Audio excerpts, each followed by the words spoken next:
On July 9th, 2025, with the asphalt outside my shop hot enough to soften shoe soles, a white Tacoma rolled into my bay with the temperature needle climbing past the halfway mark and a worried owner climbing out behind it. He wasn't panicked. He was defeated. He told me his truck ran perfectly around town all morning, but the second he got on the highway for his commute, the gauge started creeping toward the red.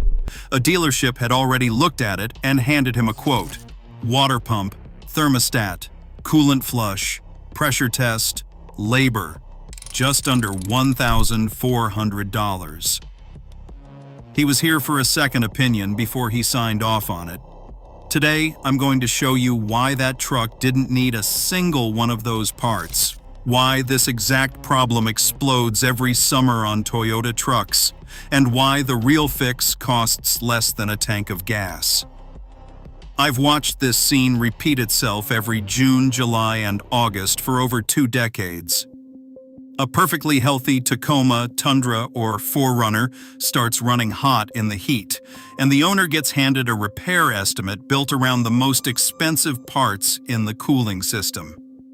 They walk in already braced for a 4-figure bill because that's the number they were quoted, and that number feels official. This driver had read the forums. He'd seen the head gasket horror stories. He was emotionally prepared to spend money he absolutely did not need to spend. I didn't replace his water pump.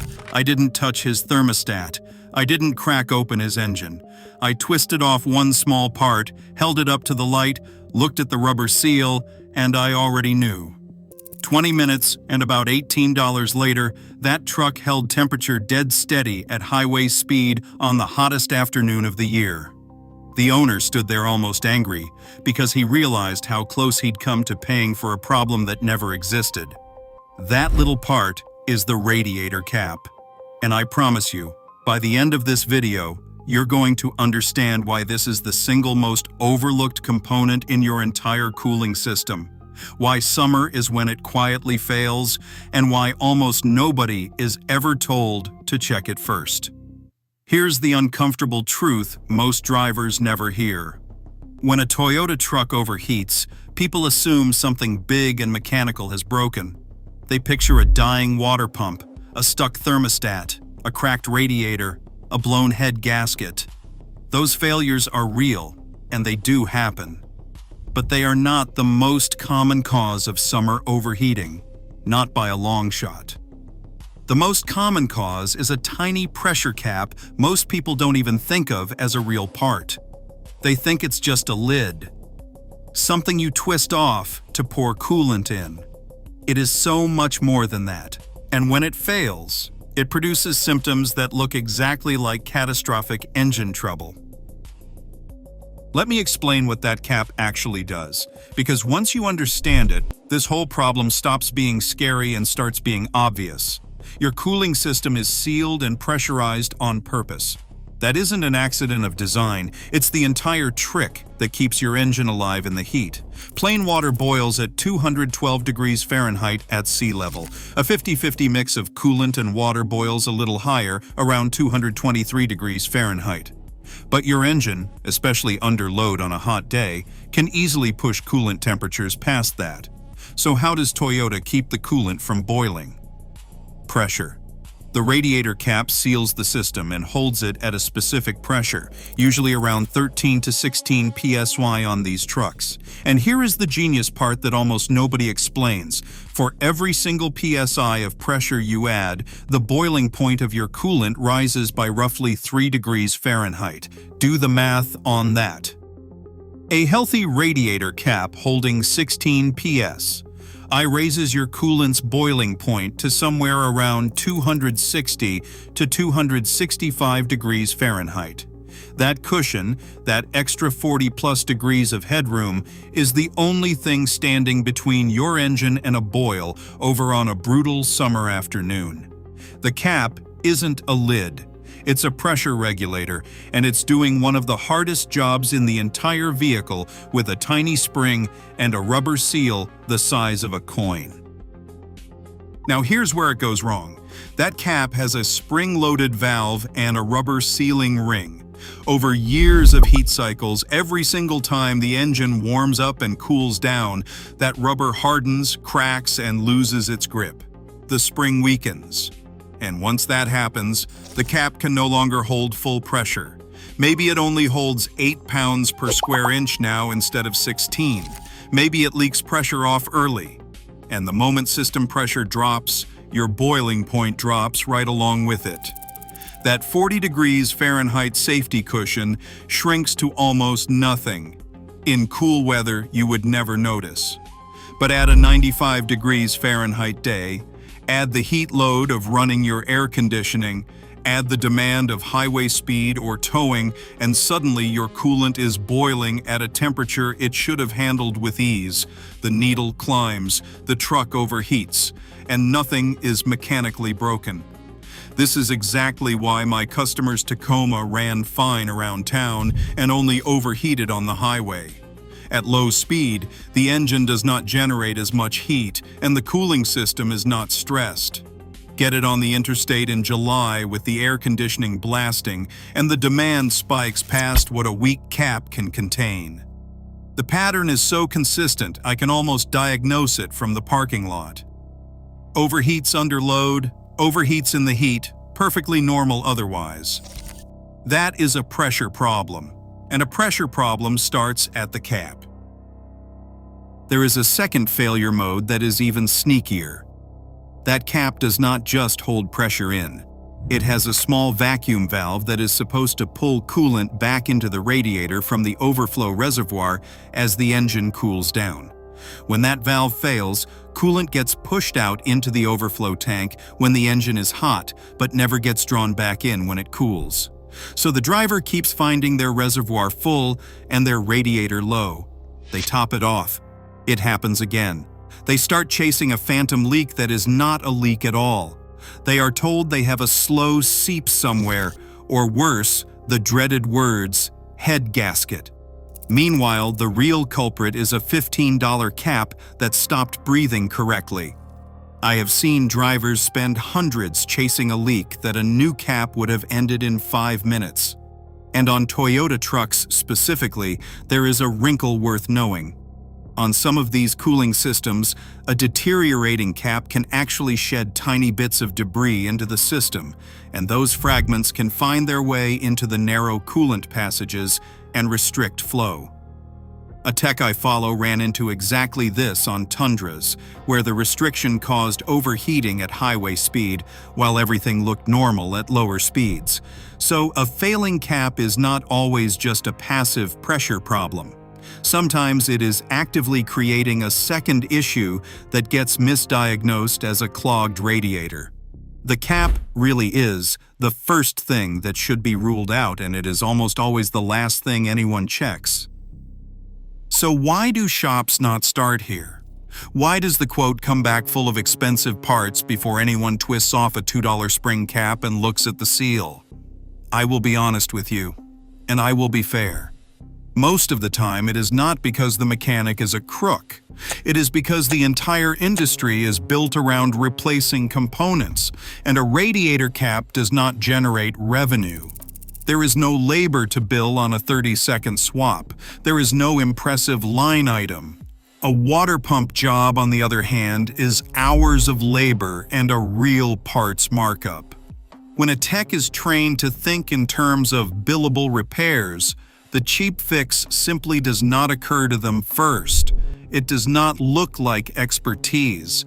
It does not justify the bay time, so it gets skipped and the diagnosis jumps straight to the parts that pay. But there's also a quieter reason, and this is the one that should bother you. A failing cap doesn't throw a check engine light. There is no trouble code that says your radiator cap is tired. A scan tool will tell you nothing, so a shop that lives and dies by the code reader has no electronic finger pointing at the cap, and they move on to the parts they can see and test with their standard procedure. The cap requires an old-school move, a hand pressure tester, the kind that screws onto the cap and checks whether it actually holds its rated pounds per square inch.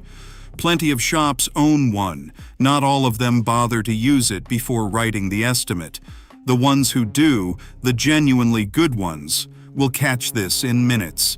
The ones who don't will sell you a water pump. Here is how you take this knowledge and use it before anyone touches your wallet. If your Toyota truck is running hot, especially if it runs hot, under load, or in the heat and behaves normally otherwise, the radiator cap is the very first thing to rule out. It is the cheapest test you can possibly run. Wait until the engine is stone cold. Never open a hot pressurized system or you will get a faceful of scalding coolant. Then twist the cap off and look at it closely. Look at the rubber sealing ring on the underside. If it is cracked, flattened, brittle, or has white or greenish crust built up around it, that cap is done. Also check the radiator neck and the cap area for dried coolant residue.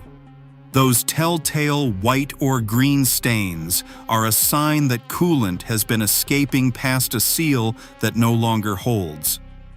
Any of those signs mean you do not need a lab. You need a new cap. And here is the most important rule when you replace it. Buy the correct cap with the correct pressure rating for your specific truck, and choose a quality one. This is not the place to grab the cheapest no-name part on the shelf. The rating matters. A cap rated too low will not give you enough boiling point headroom. A cap rated too high can stress your hoses, your radiator seams, and your heater core because that extra pressure has to go somewhere. Your owner's manual or the old cap itself will list the correct pressure. Stick to the genuine Toyota cap or a trusted brand that matches the spec exactly. On these trucks, I always tell people to spend the extra few dollars and get it right, because the whole point of this fix is reliability, and a bargain bin cap defeats the purpose. You are looking at roughly $15 to $20 and about 2 minutes of work. That is the entire fix. Now let me be straight with you because I always am. A new cap is not a magic wand. If your water pump bearing is actually whining and grinding, a cap will not save it. If your thermostat is genuinely stuck shut, a cap will not open it. If you have a real external leak or genuine head gasket failure, a cap will not fix that either. Real mechanical problems exist and they deserve real repairs. But here is the point. The cap is the filter. It is the first, cheapest, fastest thing to rule out. And it eliminates the most common cause of summer overheating for almost nothing. If you replace the cap and the overheating disappears, you just saved yourself well over $1,000. If you replace the cap and the problem comes right back, you have lost $18 in a couple minutes, and now you actually know it is something deeper. Either way, you come out ahead. And either way, you walk into that shop informed instead of afraid. That's the real lesson here, and it's bigger than one part. Modern Toyota trucks are some of the most reliable vehicles ever built, and most of the scary symptoms people panic over are not the catastrophes they are sold as. A climbing temperature gauge in July feels like a death sentence. Most of the time, it is a tired rubber seal that costs less than lunch. The driver who understands his cooling system does not hand over his credit card the moment someone says the word overheating. He checks the cheap stuff first. He asks whether the cap was pressure tested before the water pump got quoted. He takes back control of the conversation, and the shop suddenly starts being a lot more careful with what it recommends. So before you authorize that big cooling system repair, before you assume the worst on a hot afternoon, before you sign off on a 4-figure estimate, do this. Let it cool, pull the cap, check the seal, and if there is any doubt, spend the $20 first. Test the cheapest possibility before you pay for the most expensive one. That is not a hack. That is exactly how the genuinely good mechanics think, even if they never say it out loud. If this changed how you think about that temperature gauge, hit the like button so more Toyota owners see it before summer drains their wallets. Subscribe if you want weekly breakdowns that hand you control instead of confusion, the kind of stuff the dealership service desk hopes you never learn. And if you've ever fixed an overheating scare with a part this cheap, drop it in the comments, because those stories save people real money. Your truck is almost never as broken as you've been led to believe, and now you know exactly where to look first.